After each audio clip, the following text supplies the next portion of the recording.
বিসমিল্লাহির রহমানির রহিম সূরা মরিয়ম কাফ হা ইয়া আইন সাদ কাফ হা ইয়া আইন সাদ এগুলো হুরুফে মুকাত্তাআত যার প্রকৃত অর্থ কেবল আল্লাহই জানেন।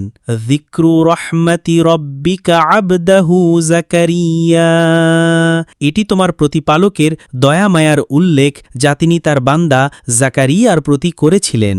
ইয নাদা রব্বাহু নিদাআন খাফিয়া যখন তিনি জাকারিয়া তার প্রতিপালককে অন্তরঙ্গভাবে ডেকে প্রার্থনা করেছিলেন।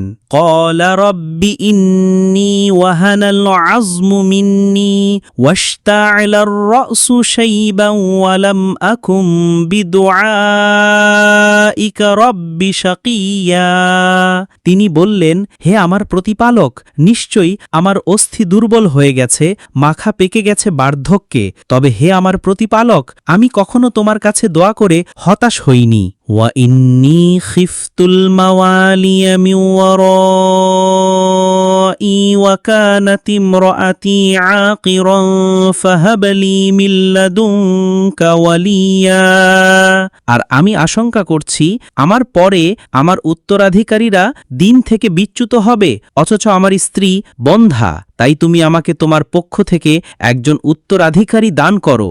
সংক্ষিপ্ত তাফসীর সূরা মারিয়ামে আল্লাহর পক্ষ থেকে অলৌকিক জন্ম ও রহমতের কাহিনীগুলো বর্ণনা করা হয়েছে। এতে ইয়াহইয়া আলাইহিসসালামের জন্ম কাহিনী আছে, যিনি জাকারিয়া আলাইহিসসালামের দোয়ার ফলে জন্মেছিলেন। মরিয়ম আলাইহাসসালামের কাহিনী আছে, যিনি কুমারী অবস্থায় আল্লাহর ইচ্ছায় ঈসা আলাইহিসসালামের জন্ম দেন।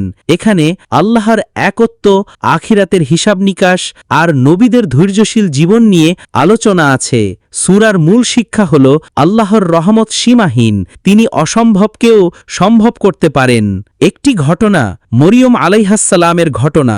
যখন মরিয়ম আলাইহাসসালাম একাকী ছিলেন, তখন জিবরাইল আলাইহিসসালাম তার কাছে মানব আকৃতিতে আসেন এবং আল্লাহর পক্ষ থেকে বলেন যে তিনি একটি সন্তান পাবেন।